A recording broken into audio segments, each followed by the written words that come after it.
नमस्ते दोस्तों, केपी की वाणी चैनल में आपका स्वागत है। माता रानी का आशीर्वाद पाने हेतु कमेंट में जय माता दी अवश्य लिखे। वहीं अगर आप महाकाल के भक्त हैं तो कमेंट में हर हर महादेव अवश्य लिखें। यकीन जानिए माता रानी संग महादेव की कृपा आप पर और आपके पूरे परिवार पर अवश्य बरसेंगे और आप 100 परिवार स्वस्थ एवं सुखी रहेंगे। साथ ही माता रानी कृपा से आपको जीवन में सभी प्रकार के सुखों की प्राप्ति होगी।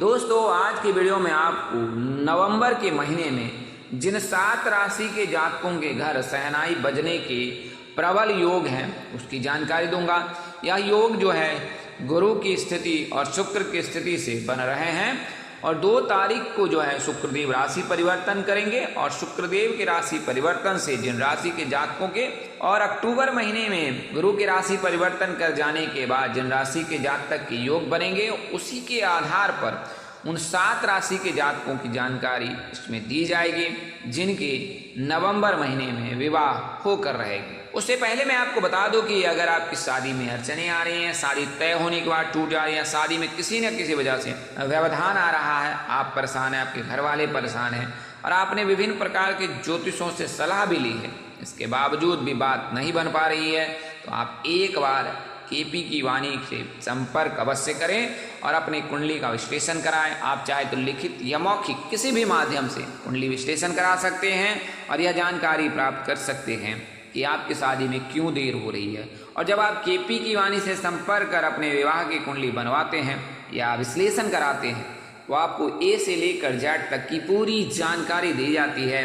आपकी शादी कब होगी, कहाँ होगी, कैसे होगी, किससे होगी, किस दिशा में होगी, कितनी दूरी पर होगी, किस नाम से होगी, किस राशि से करनी चाहिए, जीवन साथी का रंग, रूप, स्वरूप, स्वभाव और उनका करियर कैसा होगा, आपका करियर कैसा होगा, अगर आप प्रेम प्रसंग में हैं तो प्रेम विवाह के योग हैं या नहीं, इसके अलावा कितनी संतान होंगी, रोजगार कैसा रहेगा, कारोबार कैसा रहेगा, भाग्योदय कैसा होगा या कब होगा, महादशा कौन सी चल रही, 7.5 कब शुरू होगी, शनि की ढैया कब रहने वाली है या कब समाप्त हो चुकी है।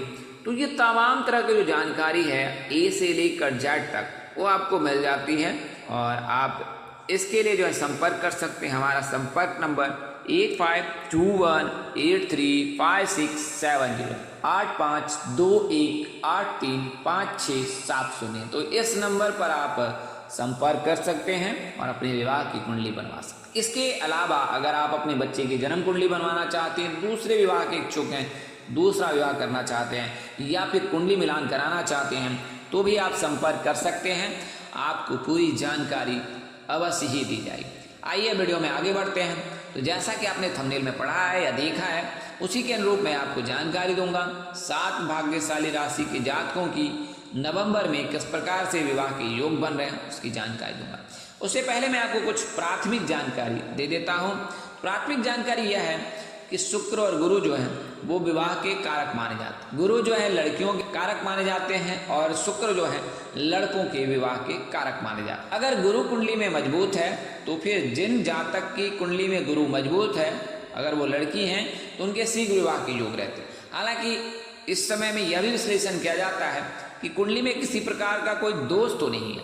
अगर कोई दोष लगा रहता है तो उसका निवारण अनिवार्य है। वहीं बात करें अगर शुक्र की, तो शुक्र अगर कुंडली में मजबूत है तो जिन लड़कों की कुंडली में शुक्र मजबूत होता है उनके विवाह के योग बनते हैं। तो इसके लिए ज्योतिष हमेशा सलाह देते हैं कि आप अपनी कुंडली में गुरु और शुक्र अवश्य मजबूत। गुरु अगर मजबूत रहा तो करियर में, कारोबार में बहुत फायदा मिलता है।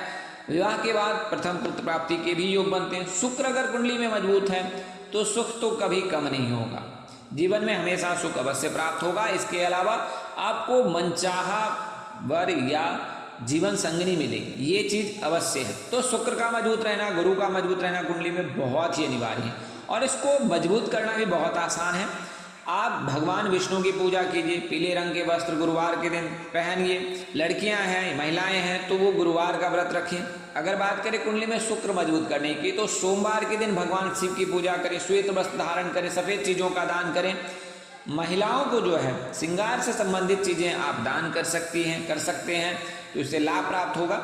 अगर लड़के नहीं करे तो उनकी माताजी भी कर सकती हैं, इसमें किसी प्रकार का कोई दोष नहीं लगता है। तो गुरु और शुक्र को मजबूत कर सकते हैं। अब बात करते हैं ग्रहों की स्थिति की। तो ग्रहों की स्थिति कुछ इस प्रकार से रहने वाली है। 18 अक्टूबर को देवगुरु बृहस्पति जो है राशि परिवर्तन करेंगे और मिथुन राशि से निकलकर कर्क राशि में आ जाएंगे।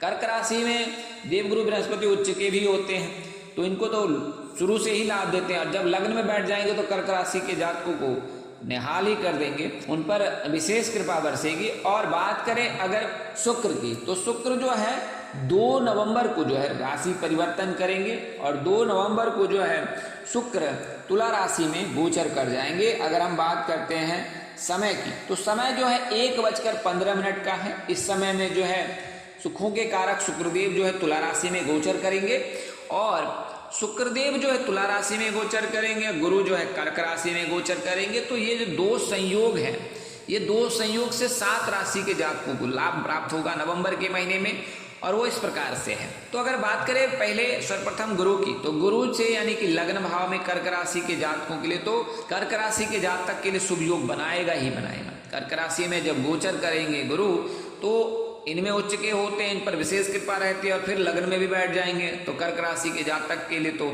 बहुत ही उत्तम समय रहेगा नवंबर का महीना, और आप परिणय सूत्र में अवश्य बंधने वाली हैं अगर आप लड़की हैं तो कर्क राशि के जातक हैं। तो अब बात करते हैं दूसरी राशि की। तो कर्क राशि के जब लग्न भाव में रहेंगे तो कन्या राशि के जातक के एकादश भाव को देखेंगे। जी हाँ, कन्या राशि के जातक के एकादश भाव को देखेंगे, और जब गुरु एकादश भाव को देखते हैं, पंचम भाव को देखते हैं, विवाह भाव में रहते हैं या लग्न भाव में रहते हैं, तो उस दौरान जातक के विवाह के प्रबल योग रहते हैं। तो कन्या राशि, दूसरी राशि कन्या राशि है। कन्या राशि के जातक के लिए भी जो है शुभ योग बनेगा जब गुरु जो है कर्क राशि में रहेंगे। और इसके पश्चात अगर बात करते हैं तो मकर राशि के जातक के विवाह भाव को देखेंगे, तो मकर राशि के जो भी जातक हैं उनके लिए उत्तम समय रहने वाला है नवंबर का महीना।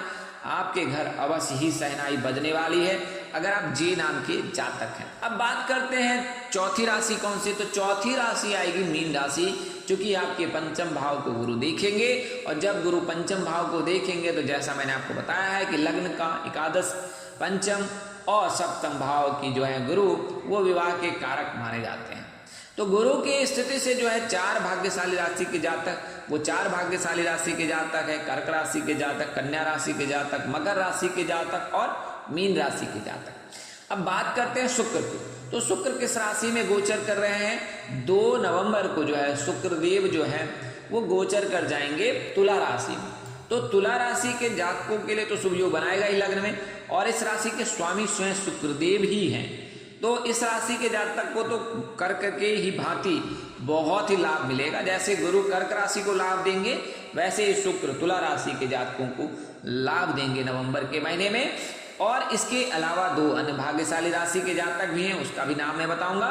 उससे पहले मैं आपको बता दूं कि 1 नवंबर को देव उठनी एकादशी है और 2 नवंबर को तुलसी विवाह है। 1 नवंबर को भगवान विष्णु जो है क्षीर सागर में जागृत होंगे, यानी वर्तमान समय में वो विश्राम कर रहे हैं, और 1 नवंबर को जब चतुर्मास समाप्त होगा उस दिन जो है भगवान विष्णु जागृत होंगे, और उसके अगले दिन ही तुलसी विवाह है। तुलसी विवाह के दिन ही जो है शुक्रदेव राशि परिवर्तन कर रहे हैं। बहुत ही दुर्लभ संयोग बन रहा है जब तुलसी विवाह के दिन ही जो है सुखों के कारक शुक्रदेव राशि परिवर्तन करेंगे। तो इससे जो है तुला राशि में गोचर करेंगे, तो तुला राशि के जातक के लिए शुभ योग बनाएगा ही। इसके अलावा 2 अन्य राशियां कौन कौन सी हैं उसके बारे में बता दूं। तो जब तुला राशि में शुक्र गोचर करेंगे तो मेष राशि के जातक के विवाह भाव को देखेंगे, यानी सप्तम भाव को देखेंगे। तो मेष राशि के जो भी जातक जिनकी आयु 27 वर्ष से अधिक हो चुकी होगी उनके लिए शुभ योग बनेगा, या 26 वर्ष से अधिक हो चुकी होगी उनके लिए शुभ योग बनेगा। और अगली जो राशि है वो वृषभ राशि है। वृषभ राशि के भी स्वामी जो हैं वो शुक्रदेव भी होते हैं। और बात करें अगर मीन राशि के जातक के, तो मीन राशि के जातक के गुरु से भी योग बन रहे हैं और शुक्र से भी योग बनेंगे। शुक्रदेव जो है मीन राशि के जातकों को हमेशा ही शुभ फल देते हैं। तो ये 7 भाग्यशाली राशि के जातक हैं, मेष राशि, वृषभ राशि, इसके अलावा तुला राशि, कर्क राशि, कन्या राशि, मकर राशि और मीन राशि। ये 7 भाग्यशाली राशि के जातक हैं जिनके विवाह के योग नवंबर महीने में 100% बन रहे। अब बात करते हैं दिशा की, तो मेष राशि के जातक के दक्षिण दिशा में, वृषभ राशि के जातक जो भी हैं उनके लिए जो है योग बनेगा आग्नेय कोण में। बात करें अगर कन्या राशि के जो भी जातक हैं उनके उत्तर दिशा में, मीन राशि के जातक के उत्तर और पूर्व दिशा में, तुला राशि के जातकों के आग्नेय कोण में, कर्क राशि के जातक के वायव्य यानी उत्तर पश्चिम दिशा कोण में। बात करें अगर मकर राशि के जातक के तो पश्चिम दिशा में विवाह के योग हैं। तो इस प्रकार से मैंने आपको उन 7 भाग्यशाली राशि के जातकों की जानकारी दी है जिनके नवंबर में विवाह के योग हैं, और यह योग जो है गुरु और शुक्र की स्थिति से बन रहे हैं। तो आज के लिए इतना ही, अगले वीडियो में फिर मिलेंगे। तब तक के लिए मुझे इजाजत दें। आप जहां रहें मस्त रहें, स्वस्थ रहें, व्यस्त रहें। माता रानी कृपा से आपको हमेशा ही खुशियां मिले, उनकी कृपा आप पर बरसती रहे। तो आज के लिए इतना ही। अपने अनुसार से अगर कोई जानकारी देने में त्रुटि हो गई, गलती हो गई तो कृपया मुझे क्षमा कर दीजिएगा। मेरी कोशिश आपको सत्य और सही जानकारी देने की रहती है। आज के लिए इतना ही, अगले वीडियो में फिर मिलेंगे एक नए वीडियो और एक नई जानकारी के साथ। तब तक के लिए इजाजत दें। नमस्कार, जय श्री राम दोस्तों, जय श्री कृष्णा, जय माता दी, जय वाहेगुरु, हर हर महादेव।